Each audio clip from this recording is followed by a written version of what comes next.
ब्रेकनंतर आपलं स्वागत.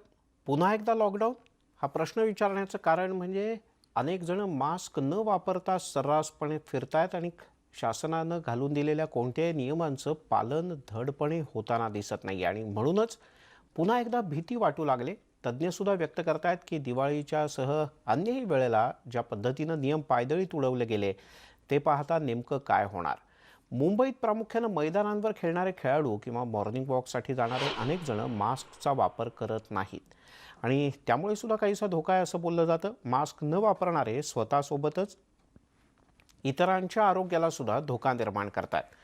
कोरोनाची दुसरी लाट येण्याची भीती तज्ज्ञ व्यक्त करतायत. अनेकांकडून सुरू असलेलं हे बेजबाबदारपणाचं दर्शन चिंतेमध्ये भर घालणार आहे. आमचे प्रतिनिधी मनोज कुलकर्णी यांनी अशाच काही नागरिकांसोबत बातचीत केली. पाहूयात. इथे आपल्यासोबत या टिळकनगरमधील काही स्थानिक रहिवासी आहेत. आपण त्यांना विचारूया. गेल्या काही दिवसामध्ये पुन्हा एकदा दिवाळीनंतर कोरोना रुग्णांची संख्या वाढते आहे. काय प्रिकॉशन घ्यायला पाहिजे, आपल्याला काय वाटतं? सर्वप्रथम IBNच्या दर्शकांना नमस्कार. की आत्ता कोरोनाची टेस्ट खूप कमी झालेत पेशंट आणि अशीच राहिले पाहिजे. तर त्याच्यामुळे सर्व लोकांनी मास्क लावणं जरुरी आहे, हात सॅनिटायझर करणं जरुरी आहे, तसेच लोकांमधील अंतर राखणं पण जरुरी आहे. म्हणजे आणि जरी वॉकला तुम्ही आलात तरी मास्क ठेवा, फक्त नाकावर तुम्ही ठेवू नका मास्क.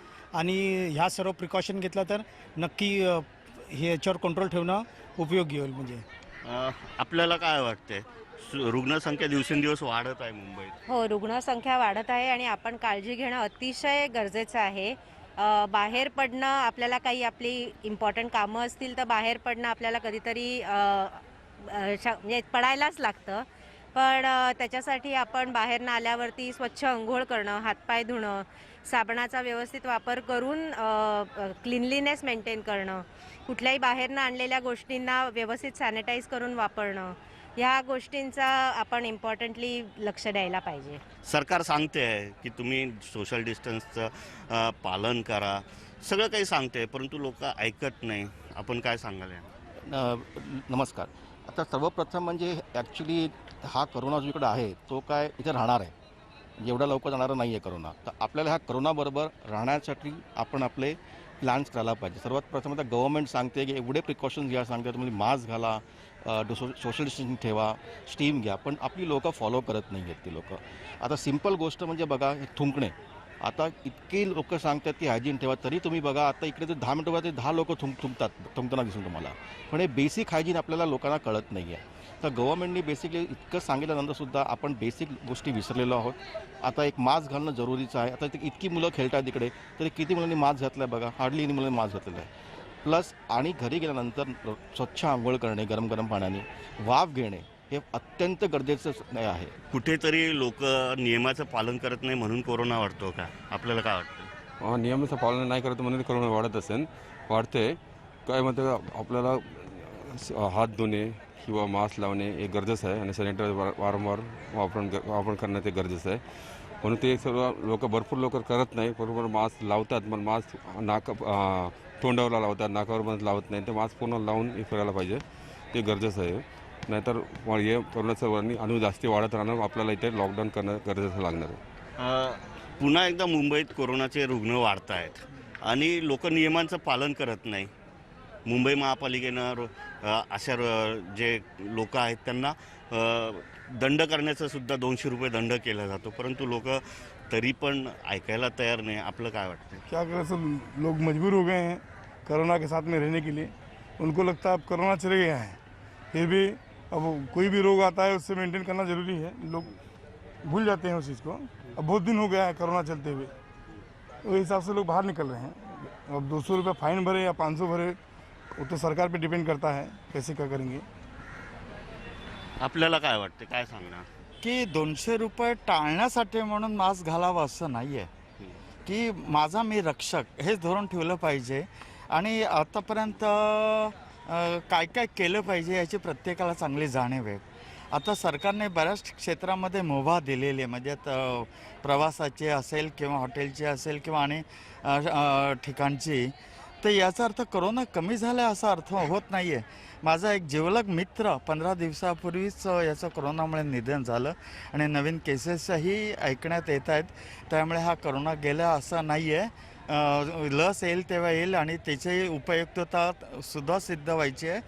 तर मला वाटतं की मास्क आहे, सोशल डिस्टन्सिंग ह्या सगळ्या गोष्टीचं आपण पालन करून स्वतःला वाचवलं पाहिजे आणि दुसऱ्याला आपल्यामुळे कुठच्याही रोगाचा प्रादुर्भाव होता कामा नये याची काळजी घेतली पाहिजे. आपल्याला काय वाटतंय? नहीं देखिए, अपनी जान की फिक्र आपको अपनी खुद की करनी है. जो कुछ भी बीमारी आई है उसके लिए किसी को भी दोष देना तो सही नहीं है. अपनी जान की फिक्र करो और जो तकलीफ़ें तुमने देख चुके हो, समझे, वो क्यों मजबूर करते हो पुलिस को अपने ऊपर जुल्म करने के लिए. आप अपना प्रिकॉशन करो ना. अभी तुमको आज़ादी दी है तो आप मास्क लगाओ और जो भी घर में हाथ धोना है सामान कर लो, ये ख्याल कीजिए बस. और व्हिडिओ जर्नलिस्ट मोहन दुबेसह मनोज कुलकर्णी, न्यूज 18 लोकमत, मुंबई. त्यामुळे ही चिंता सगळ्यांना आहे, पण काही जण नुसतेच चिंता व्यक्त करतायत, काही जण नियमांचं पालन करतायत, तर काही जण नियमांचं पालन करत नाही आहेत. राज्यामध्ये पुन्हा एकदा लॉकडाऊन होईल का? कोरोनाची लस नेमकी कधी येईल असे प्रश्न नागरिकांच्या मनात वारंवार येत आहेत. पाहूयात याच संदर्भात आरोग्यमंत्री राजेश टोपे यांच्यासोबत आमचे प्रतिनिधी शिवाजी गोरे यांनी बातचीत केली. आरोग्यमंत्र्यांनी काय म्हटलंय, काय सल्ला दिलाय, पाहूयात. दिवाळीनंतर अनेक शहरामध्ये कोरोनाचे रुग्ण वाढत आहेत. दिल्ली पाठोपाठ महाराष्ट्राचे सुद्धा रुग्ण वाढल्यामुळे महाराष्ट्रातली चिंता वाढलेली आहे. माझ्यासोबत राज्याचे आरोग्यमंत्री राजेशजी टोपे साहेब आहेत. आपण त्यांच्याकडून जाणून घेऊया नेमकी कोरोनाची काय परिस्थिती आहे. सर, मला सांगा, राज्यातली सध्याची कोरोनाची काय परिस्थिती आहे? जर समजा दुसरी लाट आली तर काय खबरदारीचा उपाय घेतला जाणार आहे? एक तर दिवाळीच्या नंतर आता आपण पहिल्यांदाच या ठिकाणी काही बोलतो आहोत. एक नक्कीच आहे की हे जे काही सध्या दोन प्रश्न साहजिक आहे महाराष्ट्राच्या जनतेच्या मनामध्ये राहतील की आपण महाराष्ट्रामध्ये 2000च्या संख्येवर आलो होतो आणि आता पुन्हा 3-4 हजाराच्या संख्येवर चाललेलो आहोत. आणि त्यामुळे असं साहजिक आहे की वाटणं की आपण संख्या वाढती आहे. परंतु यामागचं सायंटिफिक रिझन एकच आहे की दिवाळीच्या कार्यकाळामध्ये आपली टेस्टिंग कमी झाली. जी टेस्टिंग 90,000वर असायची ती 30 ते 35,000पर्यंत दिवाळीच्या कार्यकाळामध्ये आली. त्यामुळे आपली संख्यासुद्धा ॲटोमॅटिकली 2-2.5 हजारवर आली होती. आता टेस्टिंग पुन्हा 90,000 पर डे वर चाललेली आहे. त्याच्यामुळे साहजिक आहे की 3-4 हजारापर्यंत रोज संख्या वाढत आहे. याचा अर्थ एकदम फार हाताच्या बाहेर कुठे वाढ चाललेली आहे असं आज तरी सांगता येत नाही, कारण सायंटिफिकली टेस्टिंग वाढेल तसं डायरेक्टली प्रोपोर्शनल केसेस असतात. आज एक जर बघितलं तर दिल्ली किंवा केरळा यांची ग्रोथ रेट ज्याला म्हणू ती 1.4 to 1.7 आहे. म्हणजे साधारणपणे आपण 0.2 आहेत. म्हणजे 100मध्ये पूर्वी आपल्या 30 केसेस पॉझिटिव्ह असायच्या, आता 10% कमी पॉझिटिव्ह केसेस आहेत. आणि त्यामुळे आपण त्या मानाने खूप चांगल्या पद्धतीनं कंट्रोल्ड आहोत. या वाढत असलेली जी संख्या आहे त्याच्यामध्ये आज इमिजिएटली घाबरून जाण्याचा कुठलाही विषय मला स्वतःला अजिबात वाटत नाही. परंतु एक नक्कीच आहे की दिल्ली, केरळा आणि इतर 3-4 राज्य, जवळचे सगळेच राज्य फार वाढत आहेत. मग त्यात कर्नाटक असेल, तामिळनाडू असेल, हे सगळे वाढत असलेले राज्य आहेत. आणि त्यामुळे या राज्यांपासून एक काही बोध घेतला पाहिजे. काही परदेशी किंवा ऑस्ट्रेलियातल्या किंवा युरोपमधल्या जिथे काही घटना घडलेल्या आहेत तर त्यापासून काही बोध घेतला पाहिजे. तर आता आपण सगळं जे ओपन अप केलेलं आहे त्यामध्ये आपल्याला काही काळजी घ्यावी लागेल. लॉकडाऊन परत होईल का? नंबर 3, लॉकडाऊनचा विषय आत्ता कुठेही सध्या विचारात सुद्धा नाही आहे. परंतु ज्या काही सध्या अनलॉक केलेलं आहे त्या अनलॉकमध्ये काही आपल्याला छोटे छोटे बंधनं पुन्हा घालता येऊ शकतील का, जे सुसह्य आहेत. असं नाही की म्हणजे अगदीच ज्याला आपल्याला लोकांना सहन होऊ शकेल एवढ्यापर्यंत काही करता येऊ शकेल का. जसं मी सांगितलं की आता 200वर गेलो आपण लग्नांची संख्या, आता 200पेक्षा आपण पुन्हा 50-100वर आणता येईल का, या बाबतीतला विचार चालू आहे. अजून कुठेही असा निर्णय झालेला नाही. तो माननीय मुख्यमंत्री, उपमुख्यमंत्री आम्ही सगळेजण बसून येणाऱ्या आठवड्यात निर्णय घेऊ. शिवाजी गोरे, न्यूज 18 लोकमत, दापोली, रत्नागिरी. त्यामुळे स्वतः आरोग्यमंत्र्यांनी राज्यातल्या जनतेला म्हटलं आहे की नियमांचं काटेकोरपणे पालन केलं पाहिजे. हलगर्जीपणा अजून अजिबात करून चालणार नाही. तिकडे गडचिरोलीमध्ये नेमकी काय स्थिती आहे, कारण अतिशय दुर्गम भाग आहे. जवळपास आरोग्य सुविधासुद्धा जवळपासच्या परिसरात उपलब्ध नाहीत. आढावा घेतला आमचे प्रतिनिधी महेश तिवारी यांनी. काय परिस्थिती आहे कोरोनाची आणि लोक किती जागरूक आहेत, काय म्हणाल? नेमकं पाहता गडचिरोली जिल्हा म्हटलं की आपण म्हणतो की आदिवासी जिल्हा. या जिल्ह्यामध्ये बहुतेक लोक हे अशिक्षित आहे आता असं आपल्याला म्हणावं लागेल.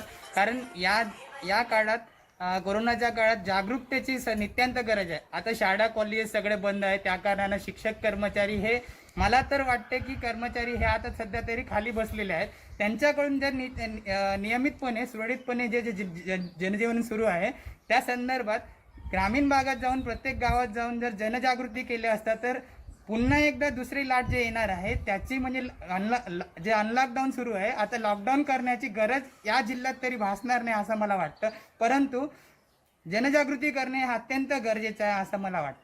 नक्की जनजागृती हा खूप महत्त्वाचा मुद्दा. आपल्यासोबत शिक्षक आहेत. मला सांगा, आता सोमवारपासून शाळा सुरू होणार आहेत आणि गडचिरोली जिल्ह्याची परिस्थिती पाहता या ठिकाणी काय वाटतं तुम्हाला? लोक खरंच जागरूक आहेत किंवा लोकांना त्याचा फायदा होईल का?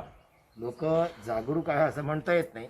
नक्कीच शाळा सुरू होणे हे एक धोकादायकही ठरू शकते. कारण का ज्याप्रमाणे काल RT-PCR झाली राज्यात इतर ठिकाणी अनेको शिक्षक हे पॉझिटिव्ह आढळलेत आणि विद्यार्थी जे खेड्यातून येतात त्यातनं एक गरीब, आता सरकारी शाळेत किंवा अनुदानित शाळेत जास्तीत जास्त गरीब विद्यार्थ्यांचं येणं राहते आणि त्यांना घरी शिक्षणाचा अभाव आहे आणि त्याच्यामुळे काही दिवस अजून वाट पाहून जर शाळा उघडल्या तर बरं होईल असं वाटतं. कारण का कालच असं दिसलं की अनेको जिल्ह्यात अनेको शिक्षक हे पॉझिटिव्ह येत आहेत आणि सिरोंच्यासारख्या क्षेत्रातही मुख्याध्यापक पॉझिटिव्ह झाले.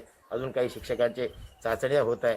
तर शासनाने शाळा उघडण्याचा फेरविचार करावा आणि मास्कबद्दल एक मला सांगायचं आहे की सौम्य शिक्षा जर दिली की पोलीस किंवा कोणी असेल तरी जास्त शिक्षा, मोठा आकडा काही नाही, सौम्य शिक्षा देऊन मास्क लावणं हे याचं बंधन जर नागरिकावर लावत असतील तर मला वाटते कोरोना 100% इथून कमी होईल. पण अजून वाट पाहायची गरज आहे, नागरिकांनी जागरूक व्हायची गरज आहे. मला सांगा, सोशल डिस्टन्सिंगचा जो नियम आहे तो किती पाळला जातो तुम्हाला असं वाटतं? की मला वाटतं की 90% सोशल डिस्टन्सिंग हा पाळला जात नाही. एखाद्या कार्यालयात किंवा एखाद्या सभेत हे दिसते, पण तुम्ही लग्न समारंभात जाता याची पूर्ण फज्जे उडवले जातात. त्याकरताच शासनाने समजवणं, सांगणं, त्यासोबत सौम्य शिक्षा देणं. गरीब लोक आहेत, खिशात 50 रुपये राहत नाही, चला एखादे मास्क नाही लावला, पोलिसांनी अडवलं, 20 रुपये 10 रुपये असं जर फाईन केलं तर लोकांना जागरूक आहेत. तुम्हाला आज 10 दिवस हे 10 रुपये घेऊ, नंतर 100 करू असे सांगत जर जाल तर मला वाटतं याचा फायदा होईल. आपल्यासोबत डॉक्टर आहेत जे कोरोना योद्धा आहेत. खऱ्या अर्थाने गडचिरोली हा आरोग्याच्या सोयीपासून वंचित असलेला जिल्हा. अशा ठिकाणी डॉक्टरांची भूमिका महत्त्वाची आहे. मला सांगा, तुम्ही एक डॉक्टर म्हणून काय परिस्थितीकडे कसं पाहता? कोरोनाचा जो आता सध्याचा प्रसार आहे तो होण्याकडे आता दुसरी लाट येण्याची शक्यता वर्तवली जात आहे. तर या जिल्ह्याची परिस्थिती असेल किंवा राज्याचं चित्र तुम्हाला एक डॉक्टर म्हणून काय वाटतं की कशा पद्धतीनं यावर लोकांनी काम केलं पाहिजे किंवा लोकांची जागरूकता वाढली पाहिजे? Prevention is better than cure हा एक मंत्र आहे. Prevention is better than cure फक्त हाच एक मंत्र आहे. कारण की जसं की आपल्याला मास्क लावणे आणि सोशल डिस्टन्सिंग ठेवणे आणि कोणी घरी आजारी असेल तर त्याच्यानी थोडासा दूर राहणे आणि असं वाटत असेल तर आजारी आहे असं वाटत आहे तर त्याला पहिले तर टेस्ट करावं लागेल आणि टेस्टच्या नंतर असं वाटलं की तो पॉझिटिव्ह आहे तर त्याला घाबरायची काही जरूरत नाही आहे. होम क्वारंटाईन किंवा इन्स्टिट्यूशनल क्वारंटाईन हे दोन होम क्वारंटाईन किंवा इन्स्टिट्यूशनल क्वारंटाईन हे दोन ऑप्शन त्याच्याकडे आहेत आणि जास्तीत जास्त प्रिव्हेन्शन हे महत्त्वाचे आहे. प्रिव्हेन्शनमध्ये मास्क लावणे, सोशल डिस्टन्सिंग ठेवणे. तर तुम्ही एक व्यापारी म्हणून पाहत असताना तुम्हाला लोकांमध्ये जागरूकता दिसते का? तुम्ही स्वतः किती जागरूक आहात किंवा तुमच्या दुकानात येणाऱ्या लोकांना कोरोनाच्या बाबतीत तुम्ही काही जनजागृती करता का किंवा काय? आम्ही आमच्या दुकानात सॅनिटायझर, सोशल डिस्टन्स मेंटेन करायला सांगतो, पण काही लोक ऐकतात, काही लोक ऐकत नाही. त्यामुळे शासनाने सुद्धा लक्ष देऊन काही काम केले पाहिजे. जसं त्यांना मास्क लावणे, सोशल डिस्टन्स मेंटेन करणे हे सर्व सांगून त्यांना जनजागृतीमध्ये जो अभाव आहे त्याला पूर्ण करणे हे शासन केलं पाहिजे असं मला वाटतं. आणि लॉकडाऊन जे आहे आता परत नाही व्हायला पाहिजे. जनजागृतीच याला पर्याय आहे. लॉकडाऊनमुळे व्यापाऱ्यांना खूप त्रास झाला आहे. आता लॉकडाऊन झालं तर एवढी त्यांच्याकडे शक्ती नाही राहिली की एवढा लॉस सहन करेल. या बाबतीत ज्या पद्धतीने लोकांमध्ये जागृती यायला पाहिजे होती ती आली नाही. त्यामुळे कुठंतरी दुर्गम भागामध्ये सुद्धा आकडे वाढत आहेत आणि आता व्यापारी मात्र लॉकडाऊनचा विरोध करत आहेत हे आता आपल्या चर्चेतून आपल्याला जाणवलेलं आहे. तेव्हा महेश तिवारी यांचा गडचिरोलीतला हा रिपोर्ट पाहिला. यासोबतच बुलेटिनमध्ये घेऊयात एक छोटासा ब्रेक, पण एक महत्त्वाची आठवण. दिवाळीच्या निमित्तानं आम्ही महाराष्ट्राचा किल्लेदार ही